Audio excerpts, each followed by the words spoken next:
Right now, we're going to have a speaker, Mr. Weldon Fung, Area Director of Meltwater Southeast Asia. Weldon has been with Meltwater for nearly 12 years. Okay, that is more than a decade. It's amazing. And will continue to grow the business with a focus in helping fellow marketers like all of us over here and communicators in various industries.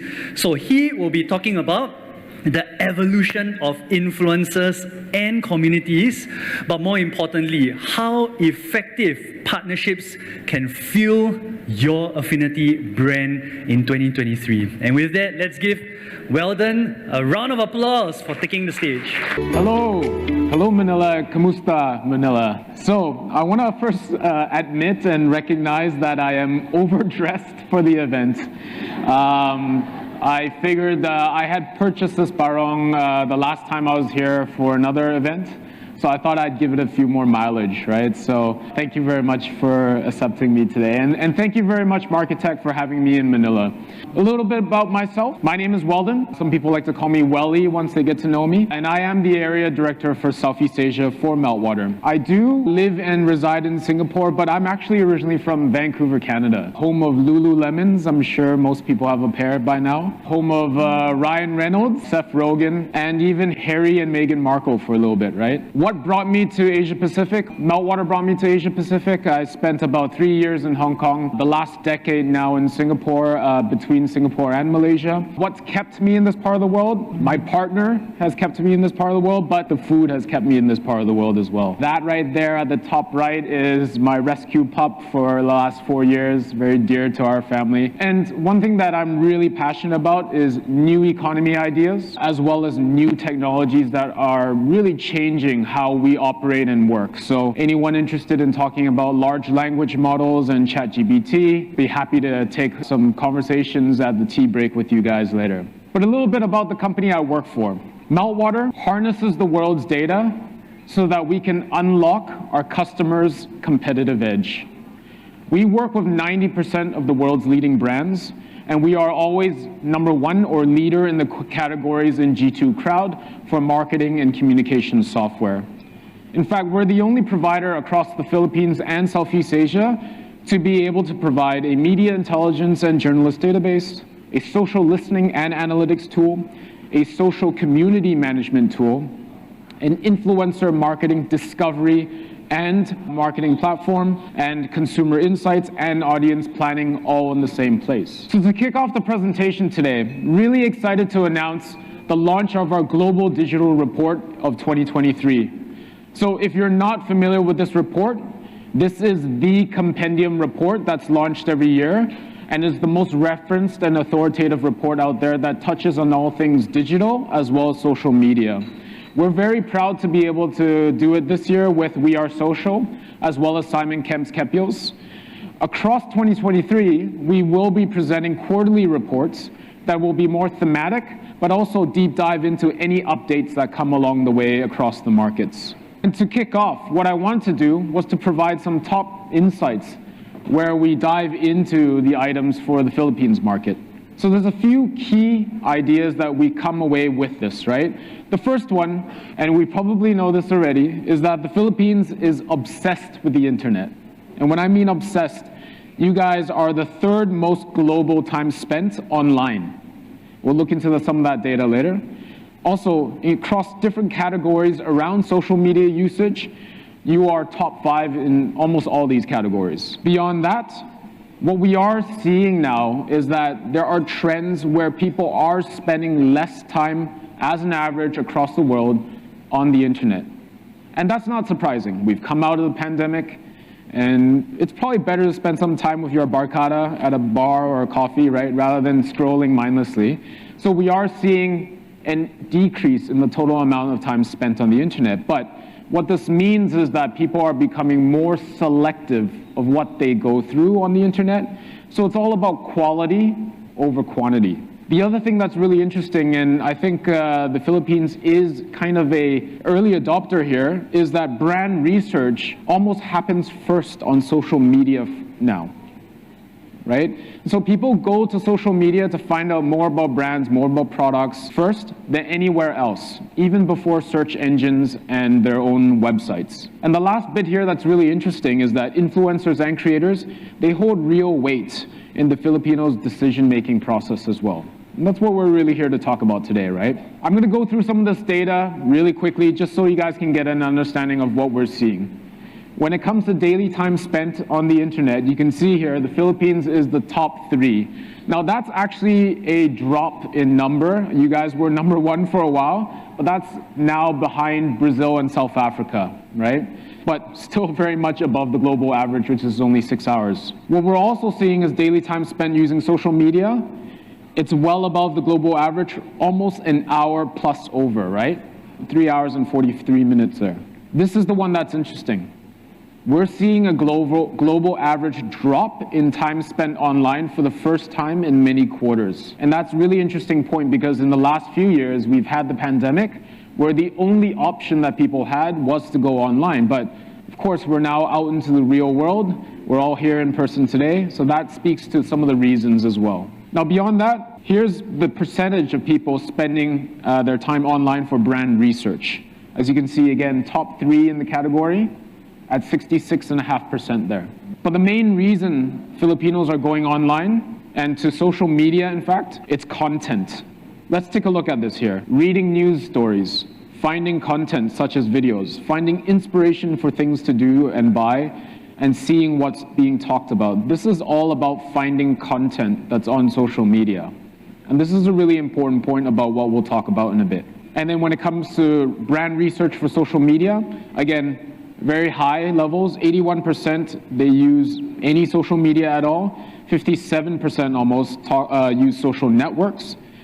One thing that's really highlightable that's well ahead of any market is the fact that people go to vlogs and video formats, almost 26% to do their brand research in the Philippines. That's a very interesting data point. And this is even more interesting. Now this is global averages, but what we're seeing here is that the younger the demographic, the more likely they are to go to social network to do their searches first. So I really tested this theory out. I asked someone in my team who is Gen Z, I said to her, do you guys actually use social media to do your research? And she said, actually, I did my entire trip planning to Bali through TikTok. And that was an interesting point for me. That shocked me a little bit, right, to hear that. And so she planned everything just by looking at videos of things to do in Bali on TikTok. And you can see here this main channels for online brand research at the very top at almost 57% is social networks first, and then consumer reviews. And those two are even above search engines or products and brand sites. That's really revealing of the decision-making journey that a Filipino has. And then if you take a look at the type of social media accounts followed, at the very top 4 there, you see influencers and other experts, but you might as well include performers, actors, and entertainment as part of that influencer and creator kind of platform as well. And lastly, just to highlight how the influencer marketing space is progressing, you can see it's continuing to grow, and in fact, it's grown almost 18.5% year on year here. And as a total percentile of spend, influencer marketing now consists of 5% of the total spend. That's not a small amount. So what is the data telling us? I've given you a lot of slides. What is it fundamentally telling us? I think one thing that may shock you is the idea that it's going to become a more fragmented digital future for us. And what I mean by that is that people are no longer seeking the same things online, quality over quantity. But they're also going down into these paths of the rabbit hole of looking at the content that interests them. However, it's not about hyper-personalization. I know this morning a lot of people talked about personalization. It's not a microscope of personalization anymore. What we are seeing is swaths of communities coming together to create a kaleidoscope of opportunity. And that is the idea that while targeting is focused on the data of an individual, community focuses on the context of how those individuals belong in groups. 3 opportunities that we see in a fragmented fight for attention. How do we stop people from mindlessly scrolling? Well, the first one is that content consumption behaviors are changing. And that's changing not just because people are changing the behaviors, the platforms themselves are changing how they deliver the content. And I'll explain a little bit more about that in a bit. The next part is that a lot of the stuff is collaborative and co-authoring, right? People are coming together in these communities and movements are happening. Even if they're small movements, they're happening as part of these different communities.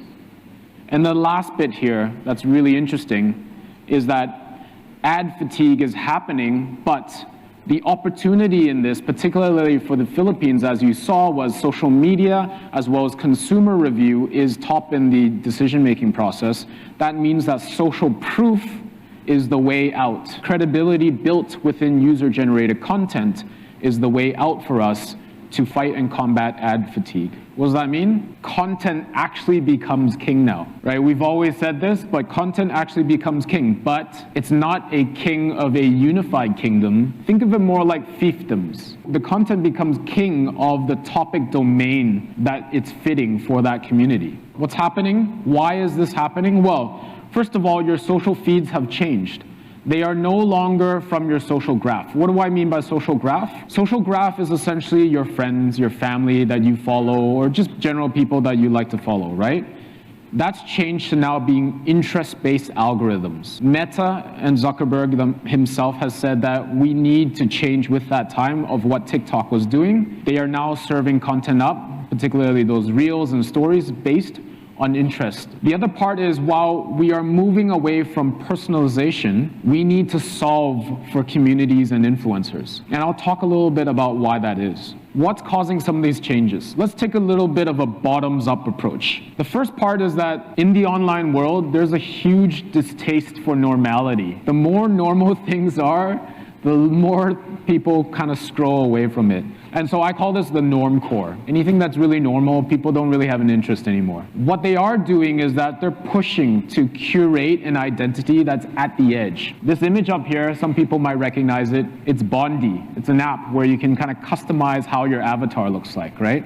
And what people are doing is that they're trying to seek a more extreme version of what they want to represent in themselves. Now, the interesting thing about that is that they do this, they're seeking identity, not to be just focused as individuals, but as part of groups. And why do I say that? What's out now? What's really out is the Facebook profile pages. No one looks at that. No one cares. What's in is communal groups, Discord, Reddit, different substacks that people are part of. That's really in. That's where all these vibrant conversations are happening. And so what we're seeing again is that individuality, although people are seeking those things, is kind of out. What they are is individuality as part of groups and communities. And the last part here is that the content that they're creating, as you've seen in TikTok, is that it's collaborative. They're always doing it in groups or part of the movement. And so everyone gets a chance to be on that pedestal. I know some of the people who really love first-party data and cookies will hate me for saying this, but hyper-personalization was so 2022. What do I mean by that? Well, the reality, first of all, I know Google has been saying this for a long time, but cookies, they have now said, is going to be gone by 2024. Who knows, right? But the idea is that it will be gone eventually. The other part is ad fatigue. And so even if you did targeting very well, people don't really care. It's a white elephant. The budget is a white elephant being spent on targeting. And the reason I say that is even if you're using first-party data, that's only 5% of your addressable market. What's really happening here is social proof. People care more about what similar people online are saying than what the brands themselves are saying. So if you deliver a targeted ad, good for you, but they care more about what their friends or their peers in those communities that are similar to them say about your brand than what you served up on an ad. So this is a great diagram to explain my point. What we're seeing here is in the first era, which is mass media, right? Your billboards, your TV, your radio, is solved for reach. The more times you can get it out there, the better you're solving for reach. The missing component there was data and targeting. So what that led us was to era 2, personalization, right? That's where we're talking about targeting, you're getting ads because you clicked on this before, you like this, so therefore you see that very often. Now that's solved for effectiveness in reaching the right people. The problem with that, as I said, is that people just don't care anymore. So what happens? We combine the data with the context.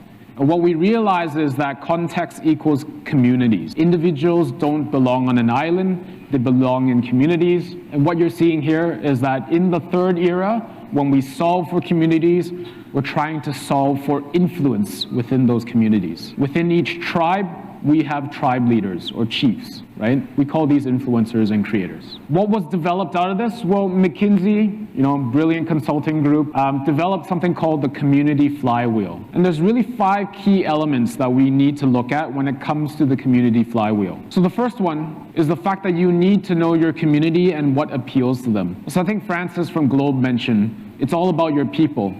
But your people are different types of people. And what we're talking about here is that there's different types of communities within these people, right? So you need to fundamentally understand what their appeals are, what their affinities are like. On top of that, you need to pick a few hero products. You can't be a product for everybody, and you can't have every product for one person. So you need to pick a hero product that encapsulates that value of your brand. And then what needs to happen is you support and bring that to life with the customer stories of that hero product. And you continue to feed the community hero with content ideas and allow them to rally the tribe. And then the last component is that you make that transaction a lot easier online. I chose a very specific image to display this idea. Everyone probably in this room here in Manila probably knows Andox and the Litsombaka, and it became very viral, right?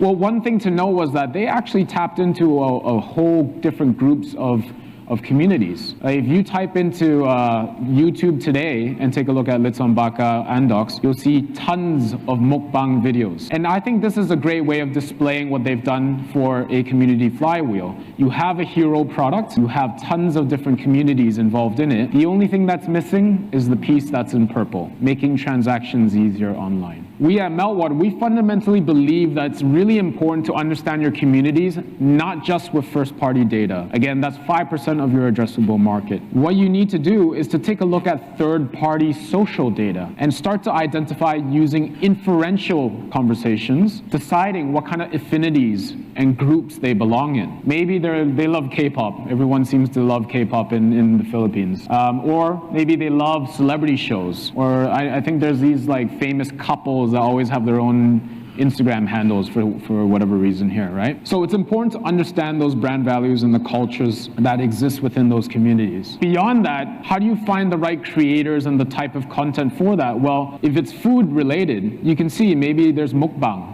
influencers, right? And part of those community of people that follow that could be gamers and live streamers. That's a very popular one with telcos, and that's because young users of mobile games are the biggest users of data. Beyond that, finfluencers. While financial literacy is low, one of the key things that's happening is that young people are seeking information on social. Finfluencers are blossoming in this space. They talk about different products that are useful in their life as part of the life hacks. I wanted to highlight how that community flywheel looks like in action. The first one is that you understand your community and what it's focused on, right?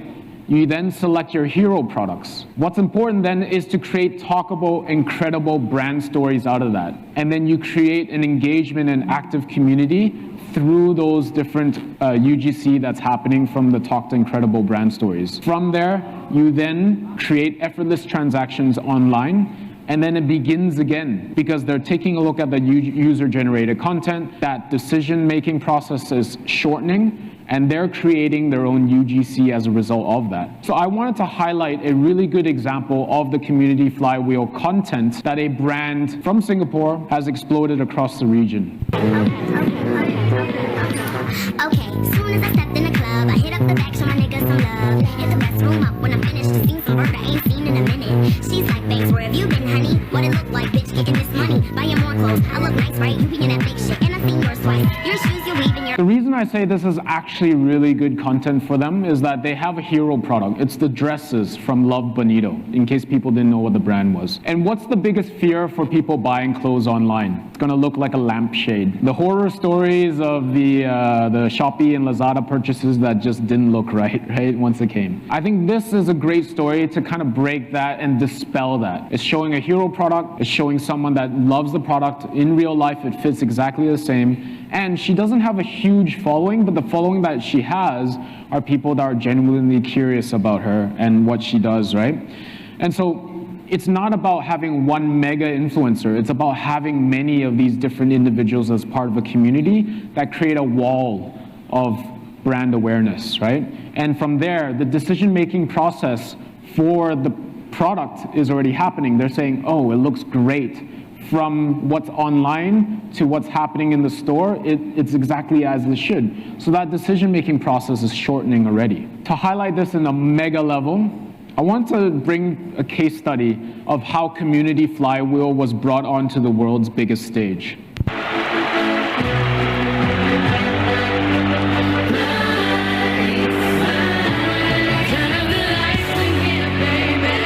Rihanna pulling out the Fenty for a little touch-up during her Super Bowl halftime performance. All women deserve to feel beautiful. Yep, Riri takes the stage at the big game as the Kansas City Chiefs face off against the Philadelphia Eagles and makes it a moment to shamelessly plug her beauty brand.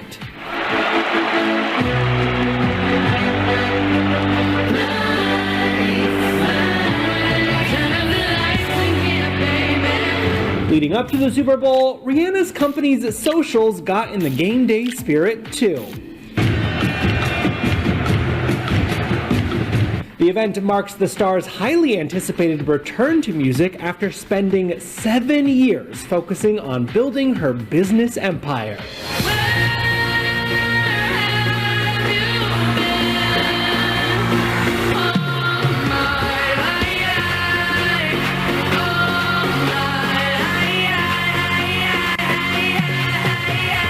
I've always tried to stay and stick with things that I enjoy doing and mostly that I'm passionate about. Being creative, that's one of those things that it doesn't matter the outlet, I'll always enjoy it.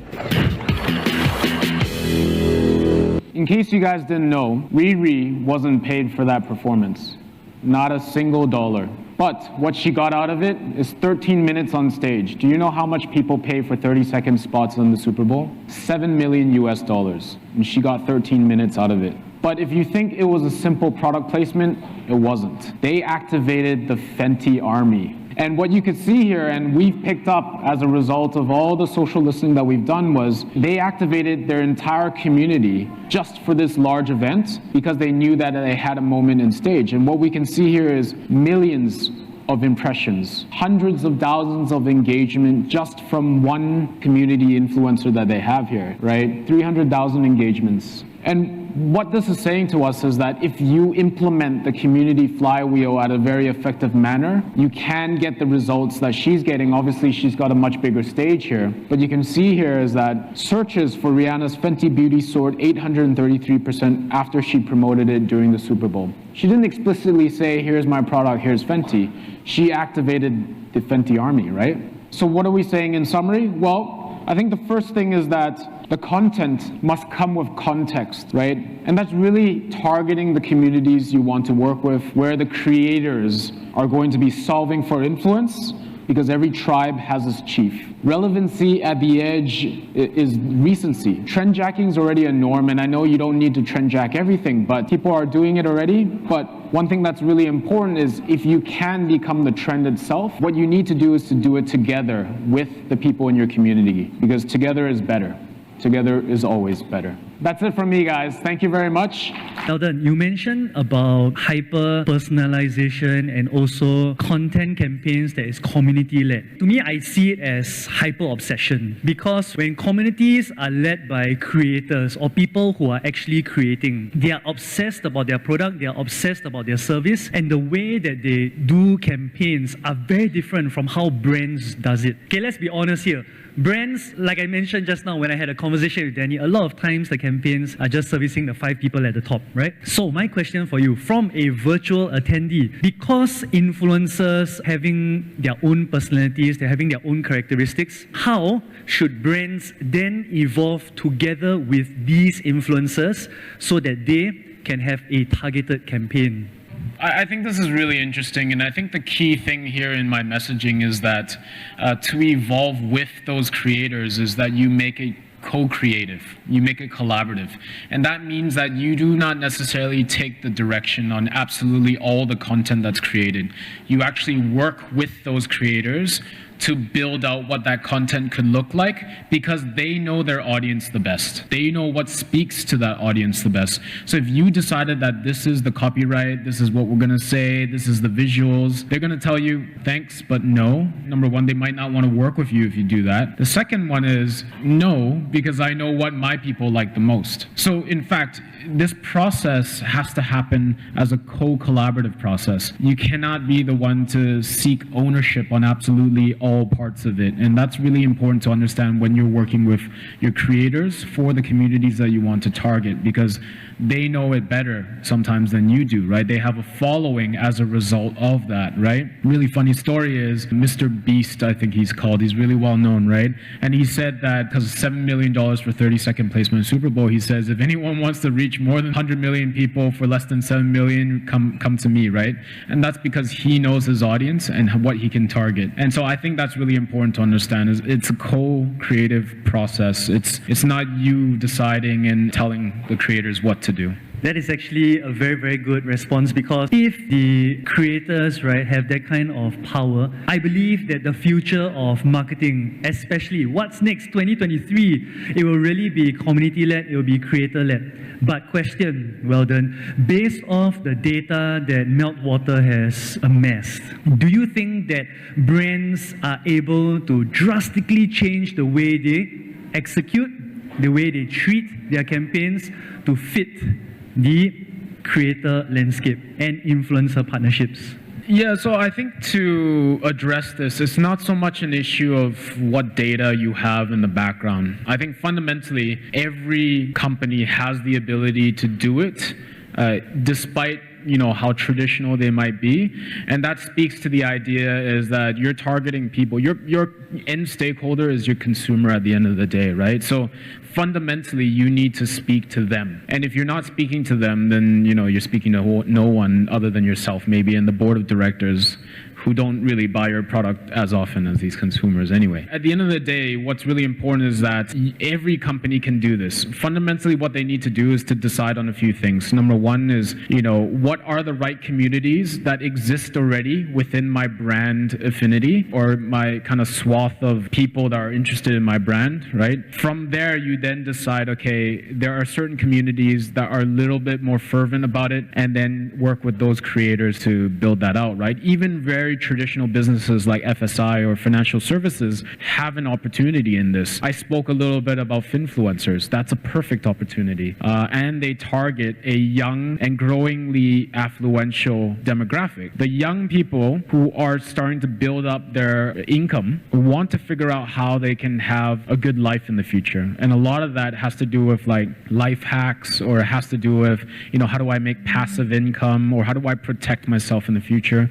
That's a perfect opportunity where you can target that market by using these finfluencers that are in the space. Now, obviously, vet what they're going to say, because you want to make sure that it's correct, but at the same time, they will have a reach that you could never have because of, what did I say, social proof, right? You could target these individuals, but they'll always skip your ads because it's you saying it. But if it's someone that they have bought trust into, they're going to buy into that a little bit more, right? So every company can do it, in my personal opinion. Doesn't really have to do with data. It's just knowing a little bit more about your own communities at the end of the day. Thank you so much, Weldon. That was super, super insightful. All right. And with that, thank you so much, Weldon.